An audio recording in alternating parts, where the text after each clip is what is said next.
This is Paul Attanello. Welcome to Psychosocial Wednesdays. We're going to be hearing from Alan Vaughan today, who's going to be speaking about multicultural democracy in Psyche, the judiciary, and the US political economy. Alan is an analyst member of the Jung Institute of San Francisco. He serves on the Committee for Diversity and Inclusion and on the editorial board of the Jung Journal. He has a forthcoming book, Jung in the African Diaspora, Decolonizing Analytical Psychology, which will soon be published by Routledge. So welcome, everyone. Alan will be speaking, then we will have questions, which you can put in the chat. And welcome, Alan. I'll let you take over. Yeah, thank you very much. Thank you, everybody, for taking time from your afternoon and evening to join us. At this point, Paul, would you like me to do share screen or what happens? Okay.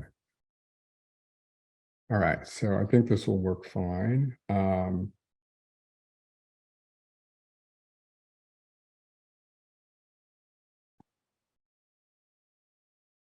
I am going to be toggling, let's see.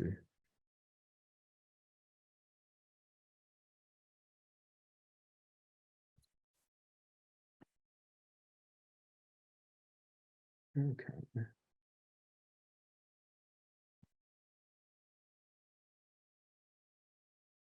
Okay, so.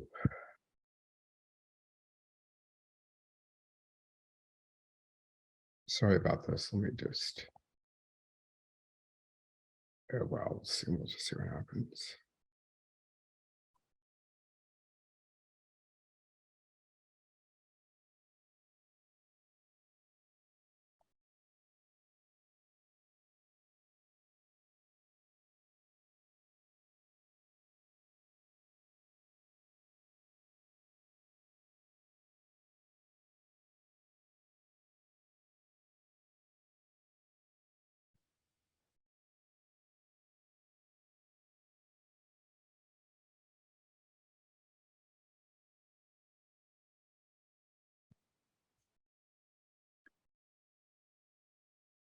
Okay, I'm just trying to get rid of the floating control panel. I think we have a go on that. And I think it's okay. Here we go. Here we go.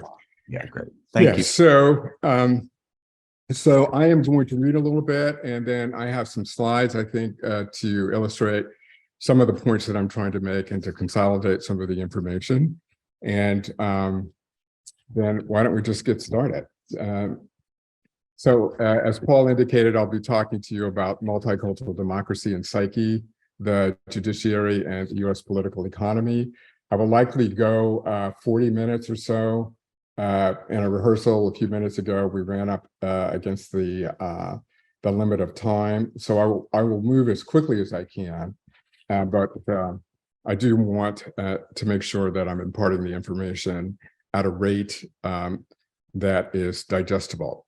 So let me start with an introduction and overview.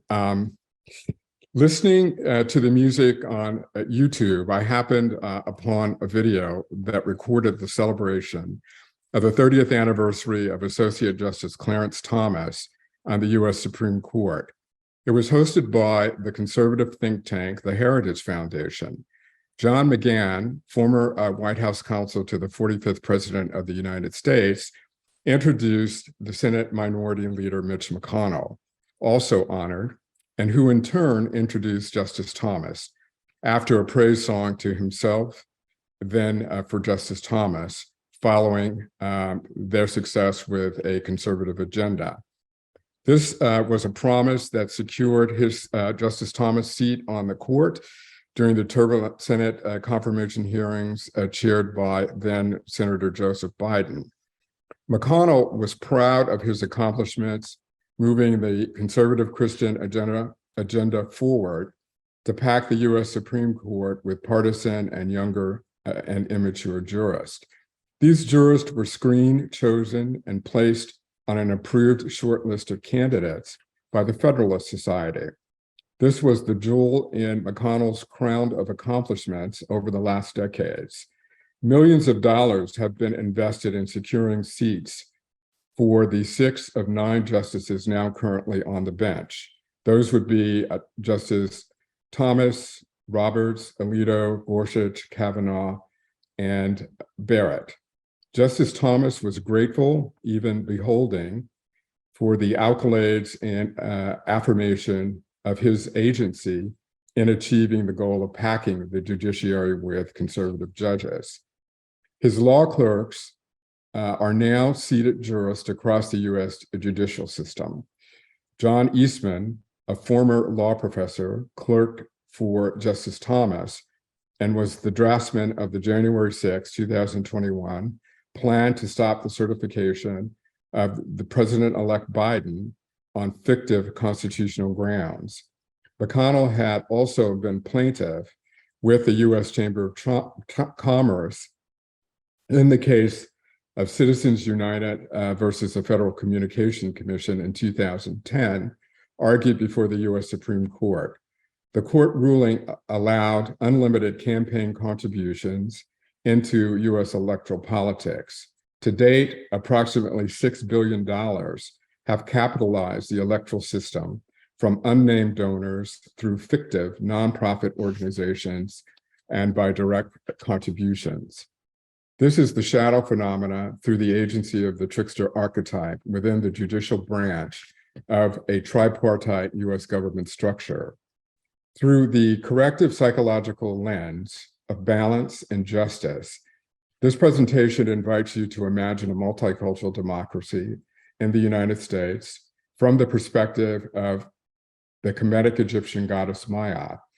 As an archetypal anima figure, she is a representation of truth, honesty, justice, correction, and orderly judicial processes that seek balance and to integrate the heart, spirit, and matter in law. She is balance and the correction to the one-sidedness of which Jung speaks as the basis of neurosis in individual and the collective psyche.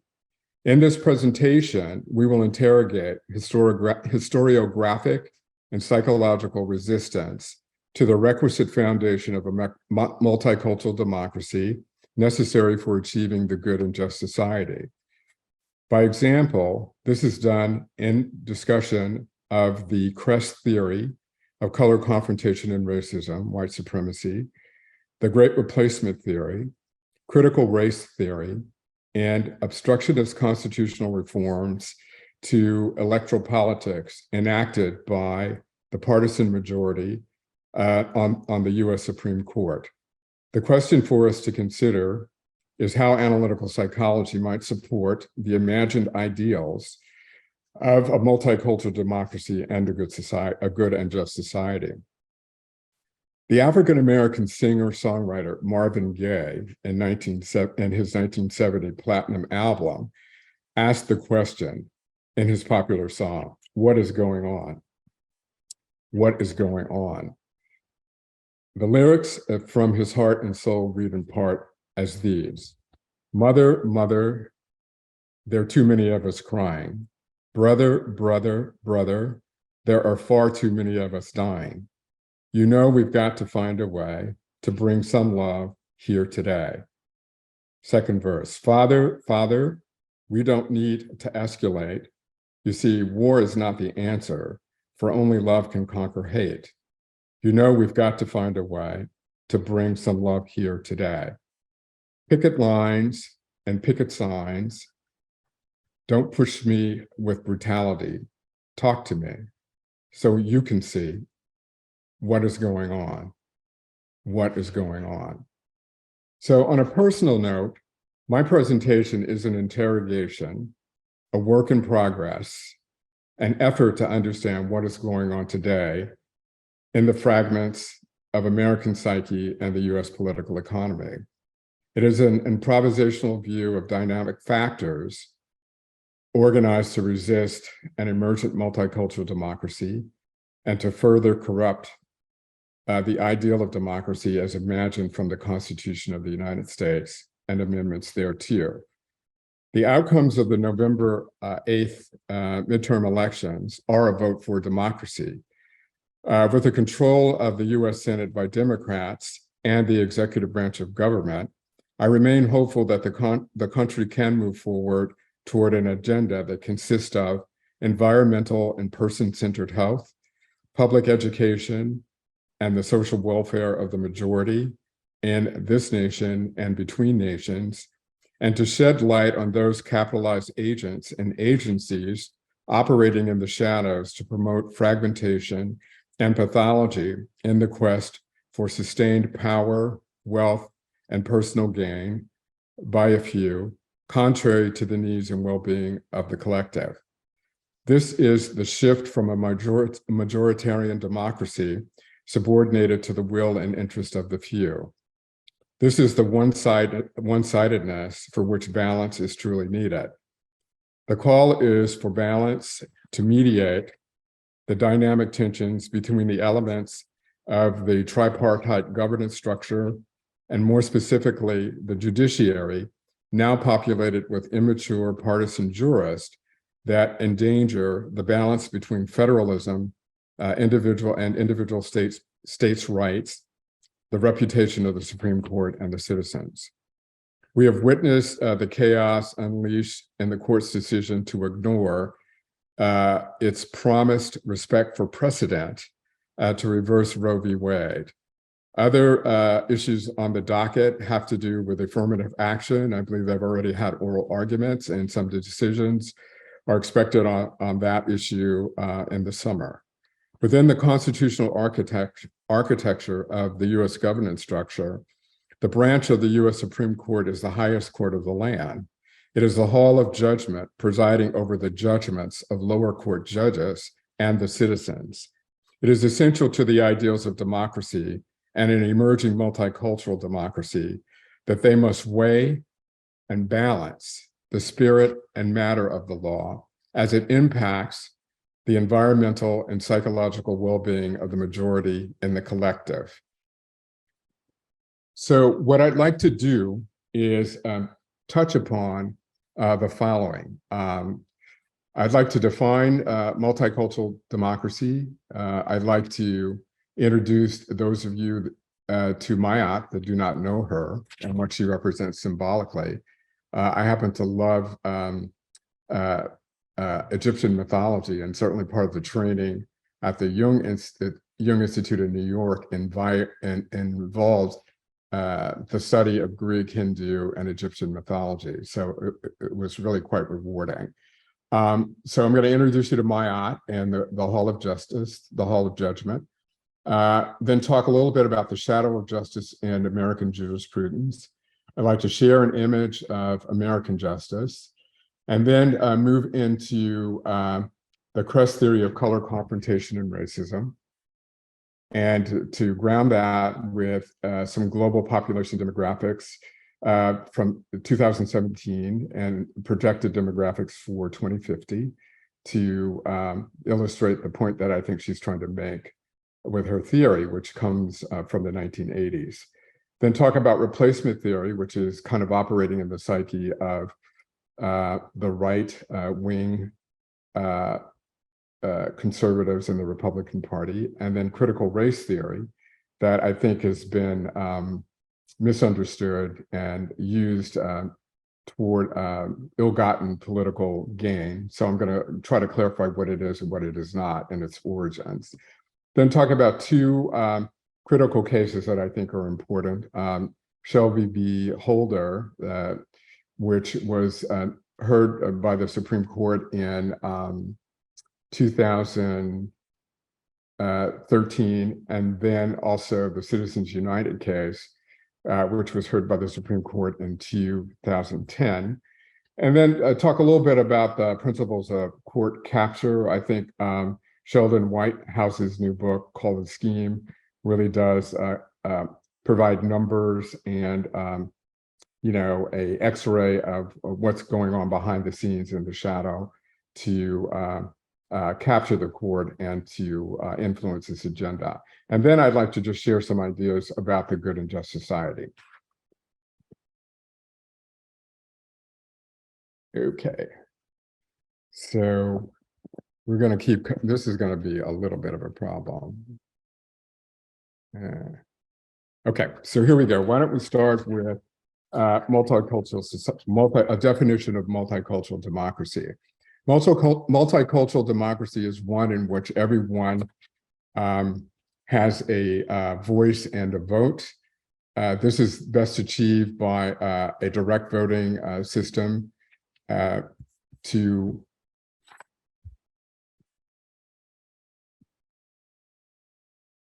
this one.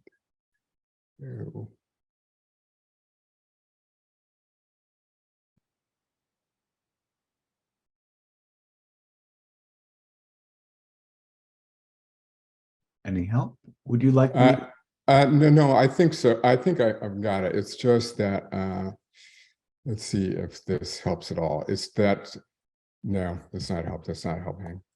It's cutting into the images on the side of the screen are cutting into the text on the slides. And so it's difficult for me to read them. If you know how to. By the way, on my screen and on the recording, they're fine. Yeah, the problem for me is that I'm reading from the slides. And so I can't see all the text. So that's what I'm struggling with. My apologies to all of you. And there was a way to do this. Would you like me to show it from my computer if you send it to me?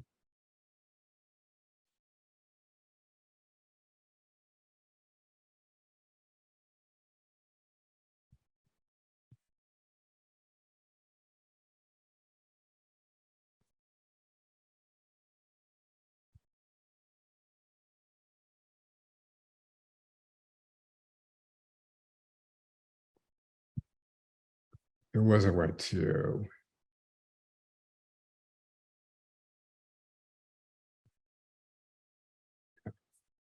Apologies. Yeah, I'm sorry, everybody. I'm not sure how to tell you what to do. Yeah, so I'm trying to work it out. So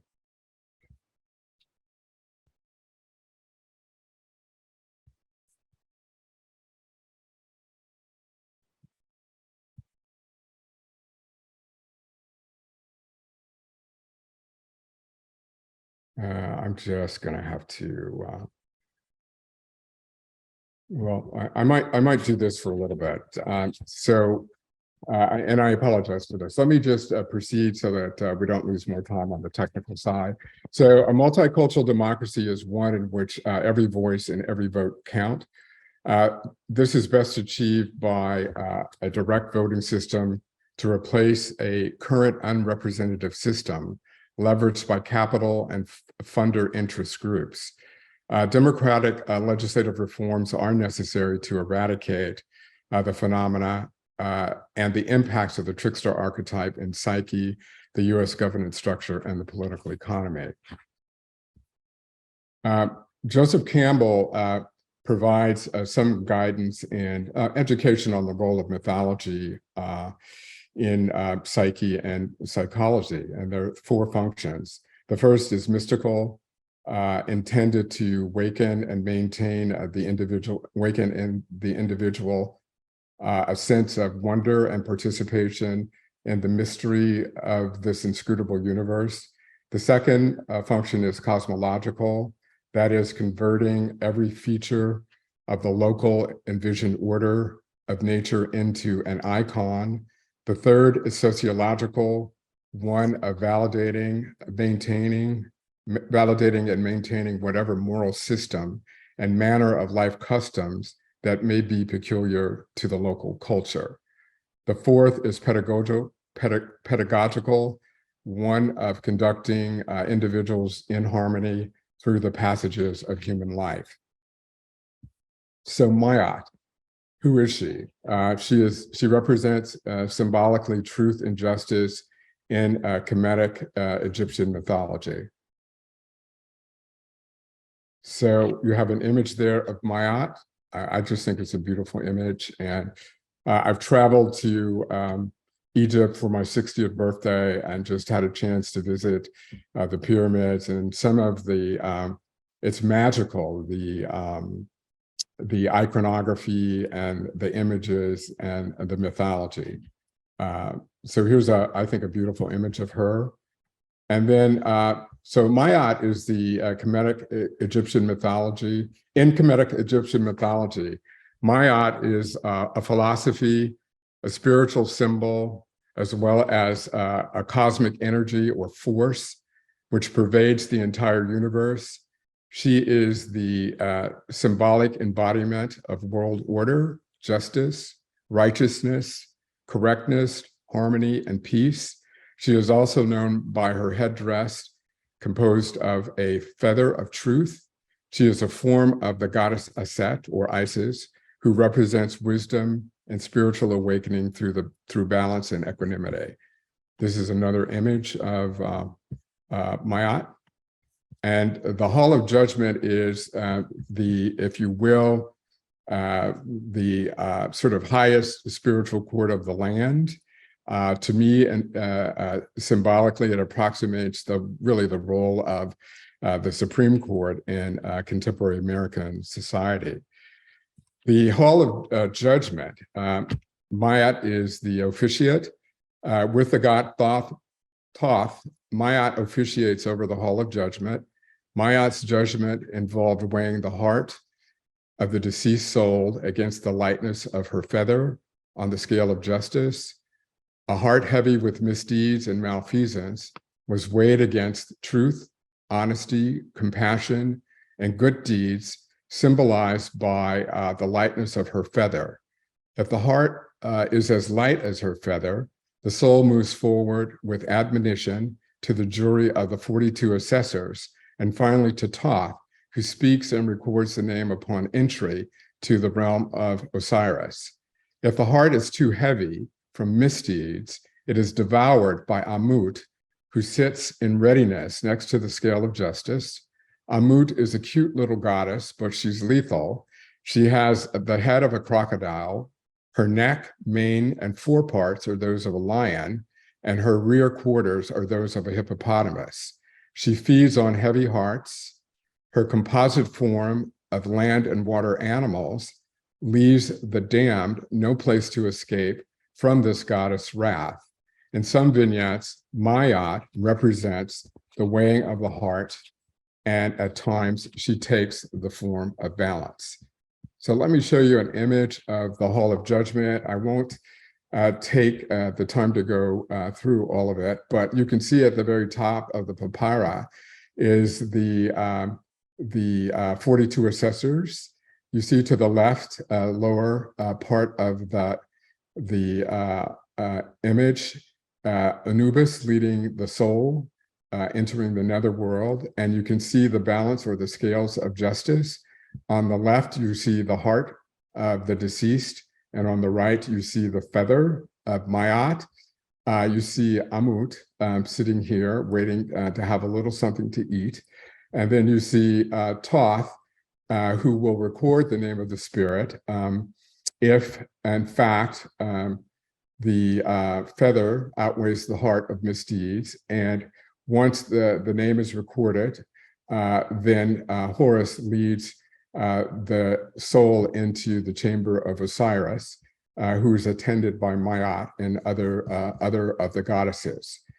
So this, to my mind's eye, really does sort of, in a magical way, but in a symbolic way, help me to think about the Supreme Court and the compensatory, the compensation that the myth offers. And so if we look at shadow phenomena in the judiciary jurisprudence in the US Constitution, we can see the image of justice here. And you can see the comparable scales of balance held in the right hand, and you can see the sort of wrath in the left hand.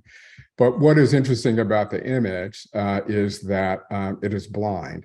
And it suggests to me that justice is blind, and then what the projections might be onto the blindness, and like what, how can a jurist, how can we see the truth in things if we cover our eyes, if we cover the truth, if we are in fact blind?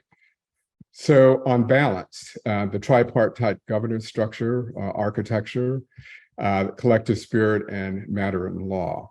And I think what the myth is arguing for is to bring heart to the logos function of law and its regulatory function in society, and to bring spirit and to think about the well-being of the collective over the well-being of the individual or the particular interest groups that are plaintiffs to cases that appear before the courts. Okay.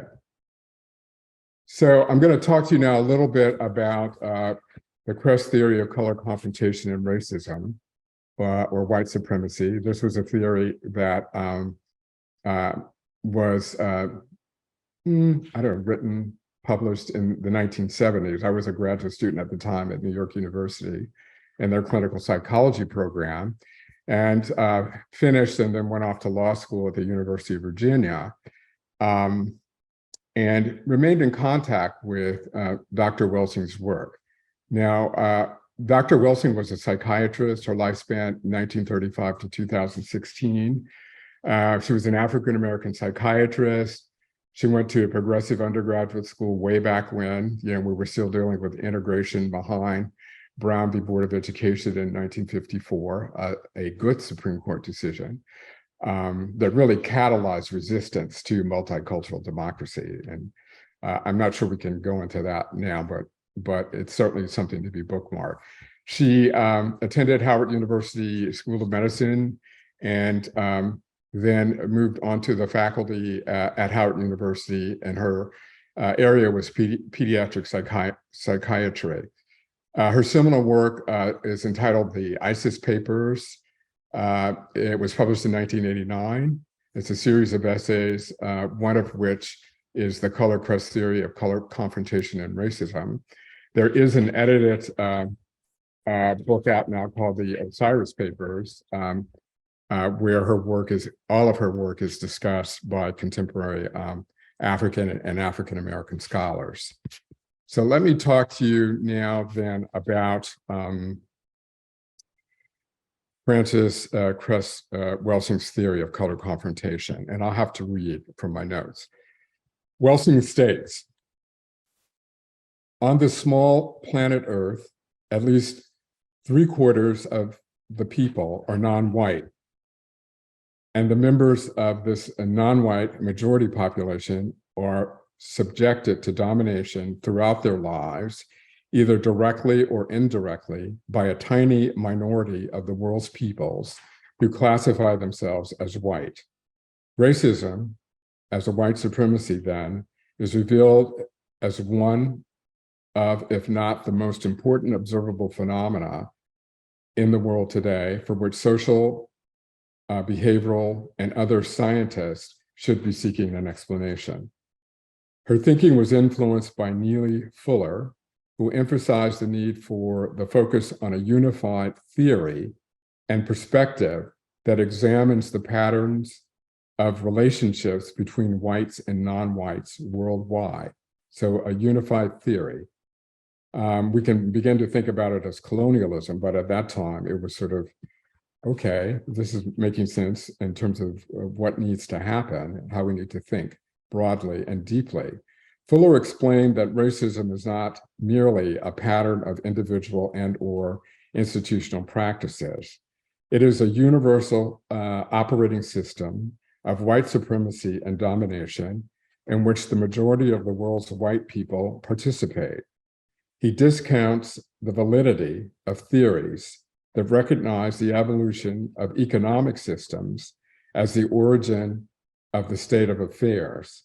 Instead, he reveals the inadequate analysis of such theories by suggesting the various economic systems such as capitalism, communism, and socialism have been a white supremacy system, is none other than the establishment, maintenance, expansion, and refinement of world domination by members of a group that classifies itself as white. Welsing reasons further that the quality of whiteness is indeed has to do with genetics. She thinks of it from the scientific perspective as genetic inadequacy or the relative genetic deficiency state based on genetic inability to produce skin pigmentation of melanin. The vast majority of the world's populations are not so afflicted, which suggests that color is normal for human beings and color absence is abnormal. Additionally, this state of color absence acts always as a genetic recessive to the dominant genetic factor of color production. Color always annihilates, phenotypically and genotypically speaking, the non-white. Black people possess the greatest color potential, with brown, red, yellow peoples possessing lesser quantities, respectively. This is the genetic and psychological basis of the Cress theory of color confrontation and racism. The theory states that white or color deficient Europeans responded psychologically with a profound sense of numerical inadequacy and color inferiority in their confrontations with the majority of the world's population, all of whom possessed varying degrees of color producing capacity. This psychological response, whether conscious or unconscious, revealed an inadequacy based on the most obvious and fundamental parts of their being, their external appearance. As might be anticipated in terms of modern psychological theories, whites defensively developed an uncontrollable sense of hostility and aggression. This attitude is continued to manifest throughout history as mass confrontations between whites and peoples of color.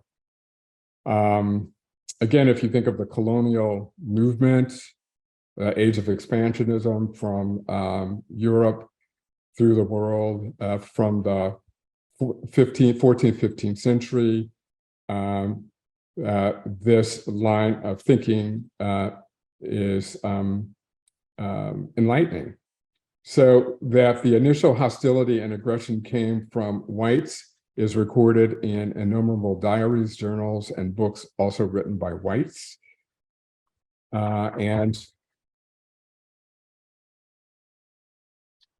She is suggesting that the most profound aggressions have been directed toward Black people. Now, in support of this, I have some data that suggest in current global population statistics from 2017. And this is US Census, UN World Population Prospects. And you can see that the population of Asia, 4.5 billion, Africa, 1.2 billion, Latin America, 600 million, Europe, 739 million, North America, 360 million, Oceania, people of color are 40 million. And the projections for 2050 are Asia, 5 billion, Africa, 2.4 billion, Latin America and the Caribbean, 784 million, Europe, 706 million, North America, 433 million, Oceania, 56 million. So what this means is in 2017, the population of people of color was roughly 6 billion plus. The population of Europe and North America was 1 billion, and that doesn't factor in like people of color that were actually residing in these hemispheres, and so we don't really know how they collected the data and how accurate it is, but it does, I think, illustrate a point. So by 2050, populations of color will number roughly 9.5 billion people on the planet, and the combination of populations in Europe and America will roughly be 1.1 billion. So there's a 9 billion 0.5 people, populations of color in the world, and then 1.1 billion estimated for 2050. Now, let me talk briefly about the Great Replacement Theory. So the Great Replacement Theory sort of derives from some work by Renaud Camus, a French writer, published in 2011, claiming that Europe was being invaded by Black and brown immigrants from Africa. He called his book the Great Replacement, the Grand Replacement, and the conspiracies were born from this work and named. Simply put, the conspiracy theory states that there's a plot to diminish the influence of Caucasian people. Believers say this goal is being achieved both through immigration of non-whites, non-Caucasians, people into societies that have been largely dominated by Caucasian people, as well as through simple demographics, with Caucasian people having lower birth rates than other populations. The conspiracy theory's more racist adherents believes Jews are behind the so-called Great Replacement Plan. White nationalists marching at rallies, at the rally in Charlottesville, where, by the way, I attended law school back in the 1980s. Those rallies turned deadly in 2017, and they chanted, "You will not replace us. Jews will not replace us." A more mainstream view of in US politics, without evidence or merit, suggests that Democrats are encouraging immigration from Latin America so that more like-minded potential voters will replace what are termed to be traditional Americans. And again, this is code speak for whiteness and white supremacy.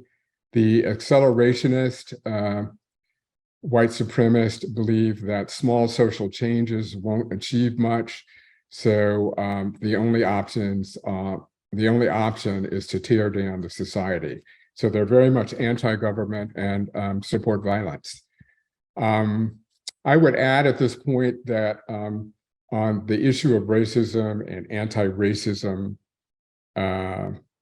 behaviors at the micro level, that it would be important for us to move away from nomenclature that reinforces a binary or that unconsciously promotes racism in the way in which we think about the problem of racism and the way in which we talk to each other about it.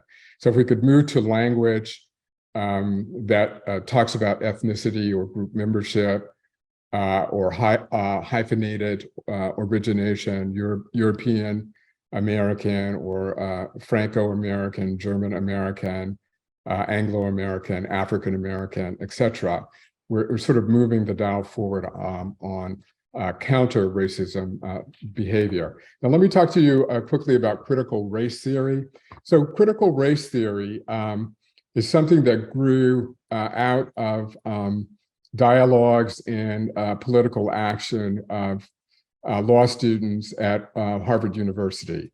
And the proponents of this theory primarily are Kimberly Crenshaw, who is on the law faculty at Columbia Law School and the law school at UCLA, and Devin Corbato, who is a Honorable Henry Perkinson Professor of Law at UCLA. So in sum and substance, the key concepts in critical race theory are these. It really takes up the question of how is racial equity to be achieved. Critical race theory grows out of critical legal studies at Harvard University. Derek Bell was on the faculty there. He was for a long time the only African-American tenured law professor before he left in protest to join the faculty at NYU Law School. His students, he has a number of things that critique constitutional jurisprudence for its racism and classism. Critical race theory asks the question of how the US constitutional law supports systemic racism. There's a recognition that law is not a neutral referee, as the image suggests. It is not blind. It is blind, but biased in not seeing, or seeing in ways that are not reflective of the truth or consideration of the collective. There is a truth in that the law creates the society and the systems that operate within it. This was something that I understood after finishing my doctorate. Getting a degree in psychology didn't help me understand like how the system actually operated. And so in my own naivete, I decided, well, law would be the fastest way to understand consciously how unconscious we were of how the system operated, and then what the major structures are regulating the environment which governs us all. So critical race theory suggests that law has supported systemic exclusion. Critical race theory looks at the ways institutions structure exclusion supported by law. Laws have narrowed the achievements of the US civil rights movement. If there was time, I could take you from 1857 and the Supreme Court decisions coming forward through Brown v. Board of Education, 1954 to today, so that you could actually see what has happened and how the judiciary, the Supreme Court in particular, is implicated. So critical race theory asks us to live up to the principles of democracy and to imagine a multicultural democracy. So there are two I think, critical cases that illustrate the points that I'm trying to make about the shadow phenomena. And the first is Shelby County v. Holder, and it was decided in 2013, the US Supreme Court, and it essentially gutted the Voting Rights Act of 1965, which the Voting Rights Act of 1965 guaranteed the constitutional rights of the 15th Amendment for all of the citizens to vote and free and fair elections. And because up until that point, there had been a lot of discrimination within and among the states, the 1965 Voting Rights Act required states that wanted to change their election laws to get a pre-clearance from the Department of Justice before they could do so. The decision in Shelby County v. Holder eliminated that responsibility and that requirement, and allowed the reasoning of the court was that the coverage formula conflicts with the constitutional principles of federalism and equal sovereignty of the states, because the disparate treatment of the states is based on 40-year-old facts having no logical relationship to present day, and thus is not responsive to current needs. And Roberts, Chief Justice Roberts wrote the majority opinion for the court. They essentially believe that the racism and discrimination prior to 1965 no longer existed. And so the period from Reconstruction from 1865 to 1877 and thereafter, there was systematic discrimination and exclusion of not only African Americans, but people of color from voting. So immediately what happened is post-Shelby in 2013 is the old forms of voter restriction and suppression were turbocharged. And we now have post-Shelby, we have gerrymandering with packing and cracking of partisan voting districts where the politicians now are actually selecting the populace that is to vote. We have techniques like matching addresses and signatures on ballots as an excuse to dump ballots, to throw them out so that they are not counting. Closing and limiting the number of voting sites, reducing poll hours in districts with high density populations of color, reducing drop-off sites for ballot boxes, requiring witness signatures on mail-in ballots, defunding the U.S. Postal Service to disrupt mail-in ballots, installing partisan poll watchers with a mandate to disrupt voting, or certainly to challenge it, and reinstitution of poll taxes in such places as Florida. I could go into greater detail about these things, but I want to just sort of move us through. We have a few more things to cover. So then let me talk about the Citizens United case, which is an earlier case in 2010, where Shelby v. Holder really specifically dealt with race and racism. Eric Holder was the Attorney General at that time. This case really allowed unlimited monies into electoral politics, not only electoral politics, but also for sponsorship of judges on the Supreme Court. So, in short, Citizens United, the Federal Communication Commission, allowed groups to capitalize elections according to a 5-4 Supreme Court majority decision in Citizens. The courts reasoned that unlimited independent expenditures of money would not corrupt the electoral system, because there would be transparency. So transparency was believed to be a safeguard against manipulation of the courts and the electorate. The first development post Citizens United immediately was the development of political action PACs. Then there were super PACs, and the super PACs could accept unlimited amounts of money and spend, could accept unlimited amounts of money to be spent on elections, so long as the spending was independent. And this idea of independence being a valid criterion is a fiction, because people move back and forth between super PACs. There was communication between campaigns and donors and groups. So this was, in fact, a fiction. Here are some numbers that help understand that. So again, I think of this as shadow phenomena in elections, electoral politics, and in the campaign to capture the Supreme Court. So since 2010, when Citizens was decided by the court, super PACs have contributed more than $6 billion in donations. More than $1 billion of this amount came from 11 donors.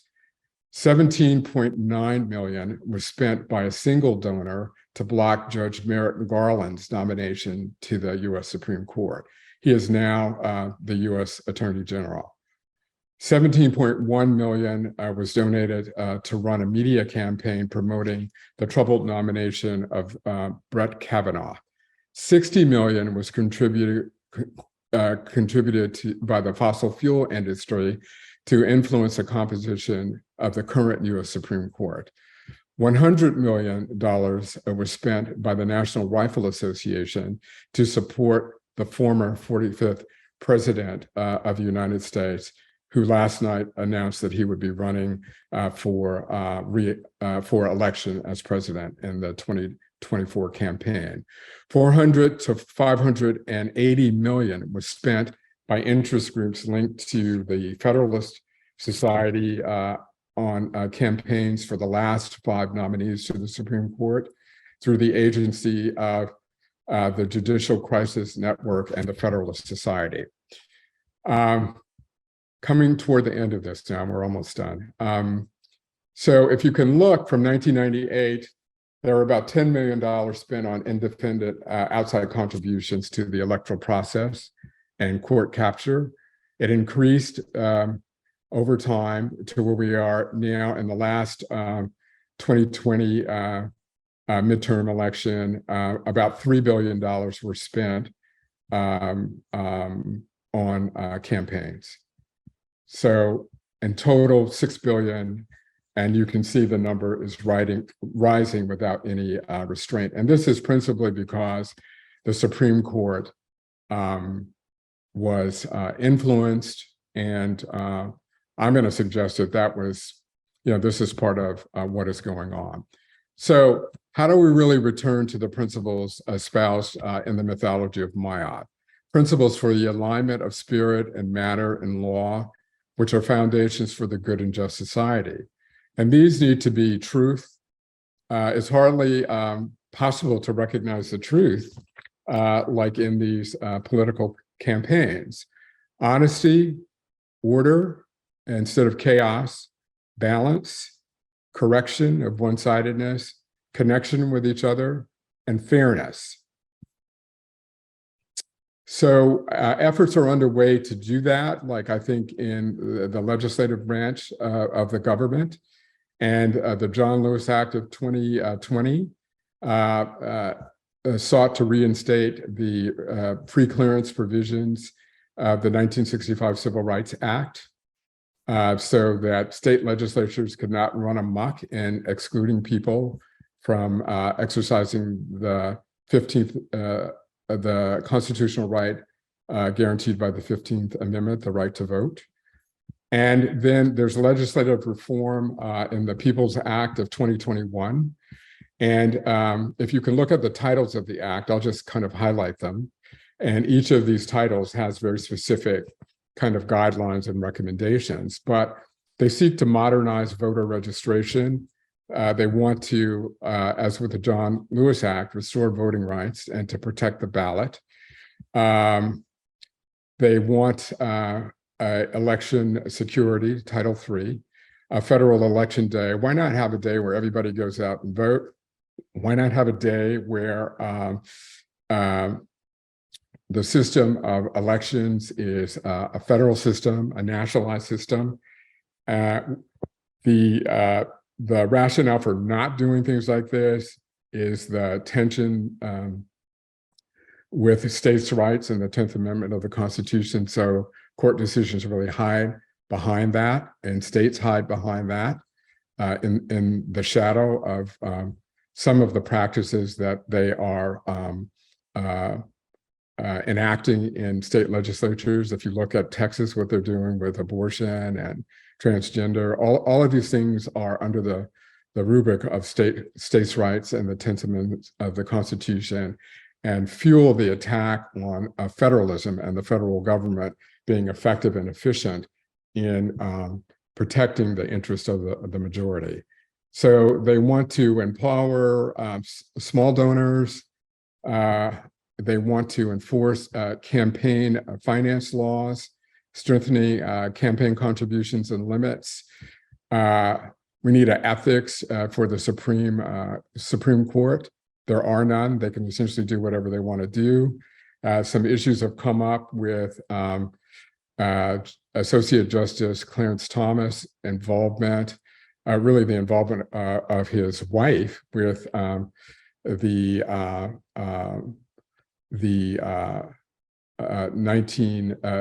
January 6th attempts to overthrow the government and prevent the election. They are seeking executive branch ethics reforms. I think the former president, the 45th president, has really tested the limits and really tied up the courts with shenanigans and for personal gain and really the interest of small groups, wealthy corporations and individuals. A congressional ethics reform. How does the Congress need to be reformed to operate in a more effective way? And how can we as a citizenship push for that to happen? And finally, disclosure of presidential tax returns to make that part of the law. Okay, coming to the end. So in conclusion, it's my hope that in the spirit of Maat, we enlist our active imagination to envision and move forward to an intentional multicultural American democracy, a good and just society that includes everyone equally and provides at least ideally the following: efficient and effective governance structure. I should add ethical. So ethical, efficient, and effective governance structure, universal healthcare, psychological and economic security from birth through aging and death, food security, public education from daycare through university, support for domestic and global ecological sustainability, planetary consciousness of a global culture of cultures as interdependent nation states of one human species among others, living among other living things on planet Earth. Essentially, we have one world in which our lifespans are relatively short and where planetary resources are not unlimited. Simply put, they have to be shared. It is incumbent upon, I think, clinicians to engage with the political dimensions of psyche, our own and those of our clients, in and out of the consulting rooms. In conscious activism, we are the change that we seek. And I'll conclude with those comments and apologize for the technical problems. We needed to find a way to actually remove the images of the participants so that I could have a full view of the screen. So next time. So if there are questions, I'm happy to take them. Thank you, Alan. Why don't you unshare, or perhaps I can do that. I can do it. Let's see. Stop share. Okay, here we go. Everyone, you can put questions in the chat. I have, I do think in that intuitive fashion, but so broad question. Racism being central to this, but the way that it overlaps with the entire idea that one group or one structure is central, which seems to be more of the right wing, point of view, right?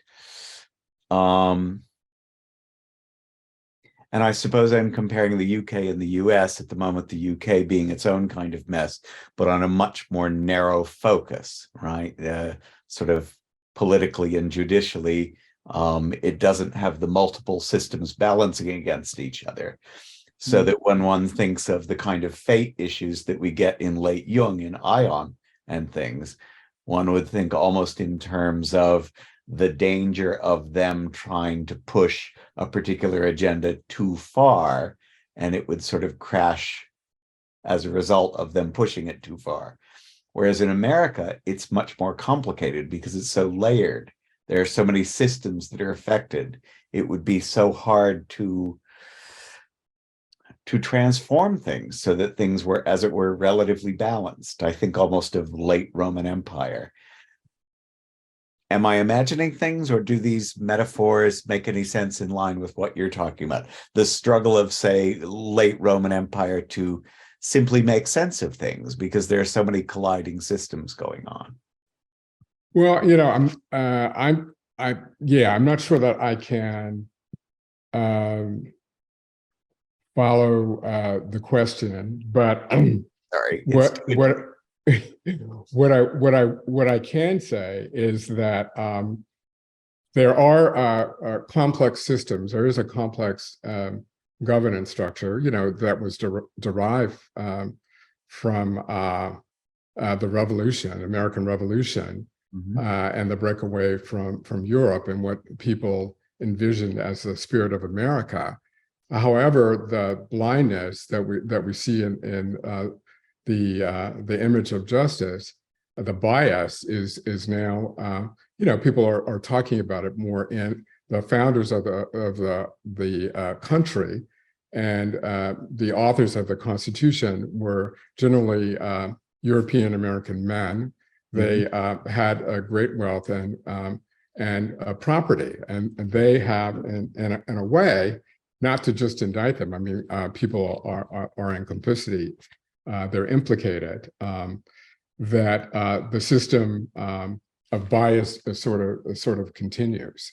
So the racism, you know, is pervasive, I think, across institutions. But the main problem for us right now really has to do with wealth, and how the wealth of the country and those with particular interest are willing to go further, as we've seen under the Trump administration, to destabilize democracy, and so that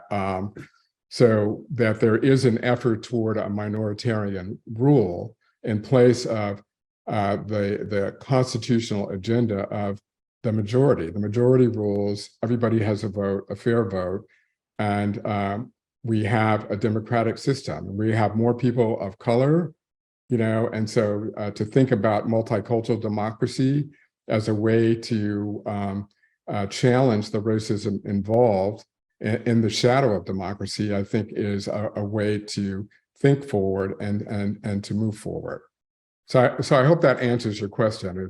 It's sort of, the question was broad, and so I don't know much about the Roman Empire other than it fell. And no problem. And they partied a lot. Thank Okay. you. Okay, Thank you. sure. Next question, I think, Dennis, perhaps I shall allow you to unmute.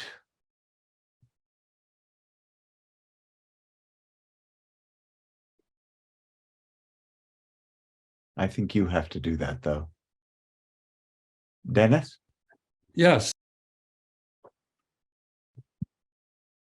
Yes, I can hear you. Oh, there we go. Okay. I don't know if I misunderstood one of the things you were talking about, but what I thought I heard, it was rather disturbing. When you were talking about color is normal, absence is abnormal, and therefore it's a genetic recessive. But then I think you said the genetic and the genetic and psychological base of racism. And to me, that sounds like the inverse of things we've dealt with in the past about race and IQ, race and athleticism, and so on. And also race, particularly for African Americans. We saw it with Obama being related to like gorillas, blackness there, big lips, big nostrils, and so on. It seems like this theory, if that's what you were saying about the genetic and psychological base based on whiteness in the genes, that's a dangerous domain to be in. I think that she, frankly, was not intended to cause any danger. She was drawing a connection between the global population demographics and Neely Fuller's idea that there is a universal system of white supremacy. And I think you can agree that European populations have essentially dominated the world order. And so she is adding in the science of the differences between populations of color and those that do not have that label themselves white. And so when we move into a kind of black-white binary, we don't get very far in sort of dealing with the issue of supremacy and domination. And so I think that in 1970 was a radical and informative idea. Now, when you start to move into talking about the IQ scores and some of the literature, the psychology literature and research of the 70s and the 60s and the 70s, where people of color, Black people in particular, are inferior to people that are classified as white on all dimensions of everything. And so that there is a bias, a politic involved in the academic, really the academy that perpetuates, a system of racism. So I don't think that it's dangerous. I think that it's a scientific fact, and that it's worth looking at the impact of melanin and colorism theory in relation to global population statistics. Mm-hmm. So I know that I thought that would be hard for people that classify themselves as white to hear, but I'd like to move away from people classifying themselves as white and to think about like where they're from on planet Earth as a human being and a member of the human family. So do your ancestors come from England, Scotland, Italy? You know, where are you from in the world? And certainly there is theory, post Wellsing that talks about the origin of the human species on the continent of Africa and the immigration patterns from Africa over the eons into Europe and the impacts that has had on color. So I think it's worth a discussion, but I think it's important if we're trying to deconstruct racism and if we're looking at racism in institutional structures within society that are sanctioned by the legal system, then we have to sort of call it out, for what it is. Thank you. Sure. How about a broad background question of, we are in a world the last 20 years or so of internet, where we see much more of the world. We see many more people who aren't like us. And that sense that for parts of the world, for many people in the world, that has adjusted them to be more connected to more different kinds of people. And for others, they react negatively and or guided to react negatively, right? So how would that fit some of this? Well, so what is the question? Is the question, is the internet useful in countering racism or expanding consciousness about the global order? Well, it shows us something that we can respond to either positively or negatively, or in some mix. So how would we, given that seems to be the split that's the source of some of what you're talking about, these choices? So what I think about the internet is that it fosters the idea of one world. It's one planet. And so for the first time, like in the 20th century, we have satellites in the heavens and we have optic cables on the beds of the ocean. So we have the possibility to tune in any place in the world. We can watch the war between Russia and Ukraine. We can watch what's going on in Afghanistan. We can see what's happening in Africa. So there's the potential for us to be much more informed. It doesn't change the population demographics. It doesn't change the history of what has happened in the world. It does allow us to think forward. It does allow us the opportunity to think about how we will share planetary resources and not deplete the planet so that all of us end up destroyed. So it's beneficial in that regard, but it's really, how we are educating the population. And so I think this is where critical race theory in the United States and through the agency of partisan politics is a problem, where people don't know the history of what happened to all the populations of color that are here in the United States. So they don't know, we're not teaching the history of Native Americans. We're working on that in our institute at San Francisco. We're not teaching the history of African Americans, the Middle Passage and the great civilizations of Africa before the colonization of Africa and the Treaty of Berlin in 1885, in the 19th century. So education is really critical. We saw how it's co-opted, the shadow with the election of the governor of Virginia, where critical race theory was misidentified as teaching children, Caucasian children, stories about people of color that made them feel bad. Their parents didn't want them to feel bad. And so they want to essentially ban any discussion of the truth of what has happened.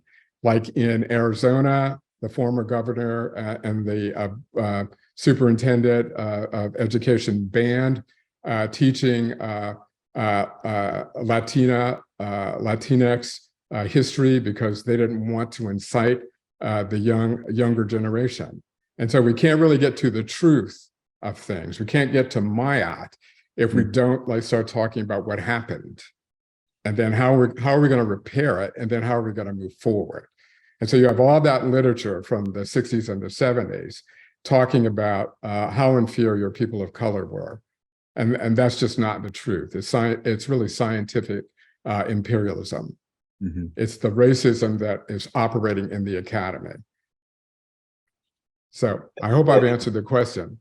Yes, that is, by the way, Amanda Hahn just basically asked the Hi, question, Amanda. which that is the answer. So yes. Okay. Hi, Amanda. Yeah. Dennis, yes. Shall we?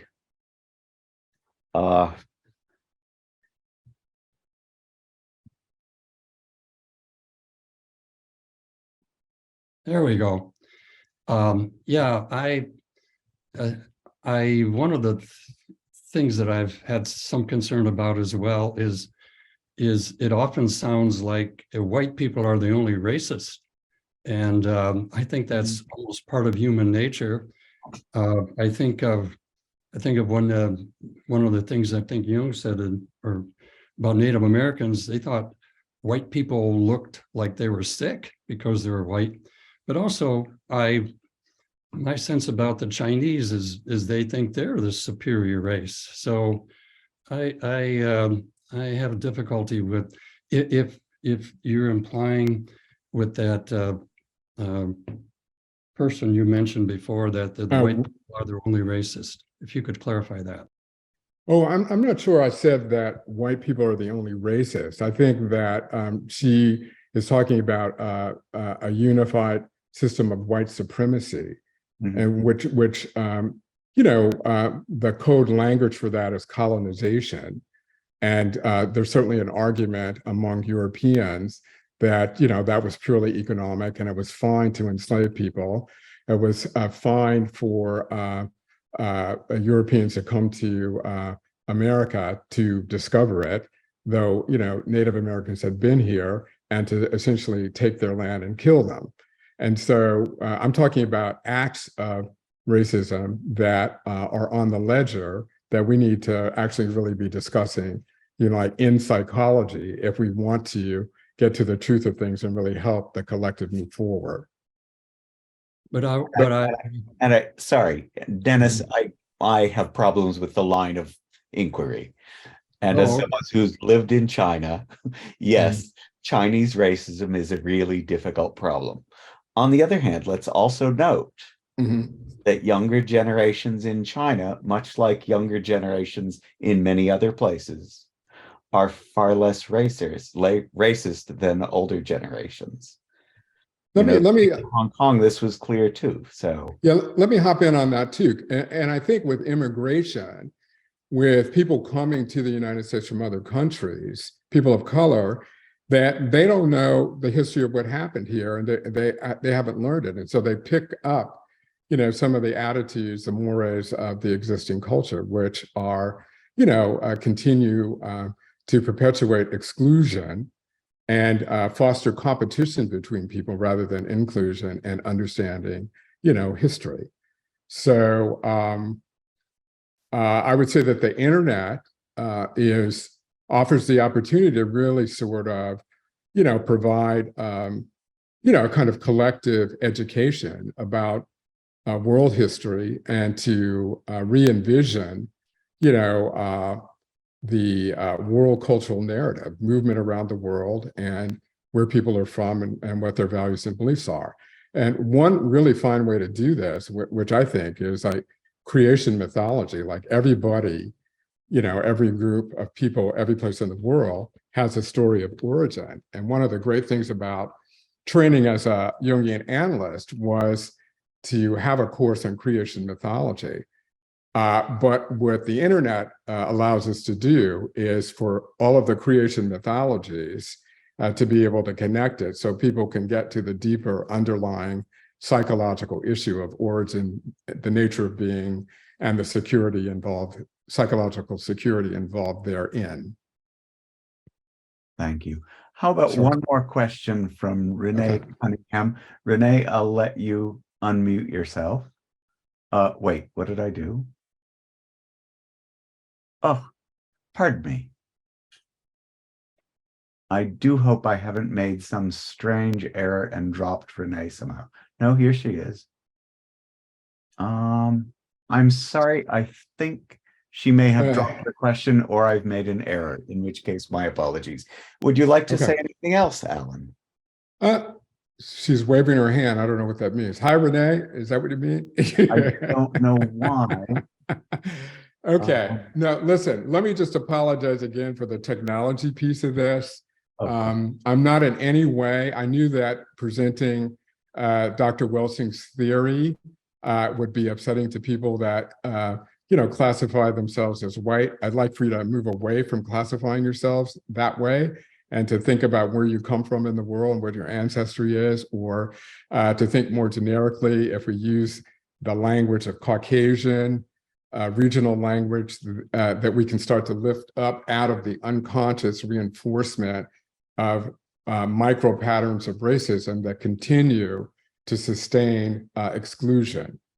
And that we pay attention to how the court, through the critical race theory, and the structures, institutional structures, continue to foster racism under the guise of really capitalism and the interest of a small group of wealthy people that want to run this country the way that they want to run this country. So we're busy fighting with each other in the culture wars, and essentially we need to get beyond that and to start to envision, like, what is the good society? What is the humane society? What do we all need?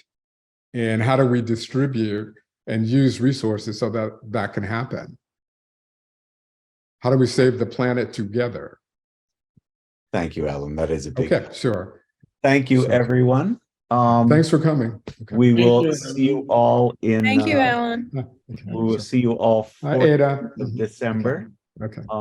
which will actually be my last time hosting or being in Psychosocial. But thank you, everyone, very much, and we'll see you in a month.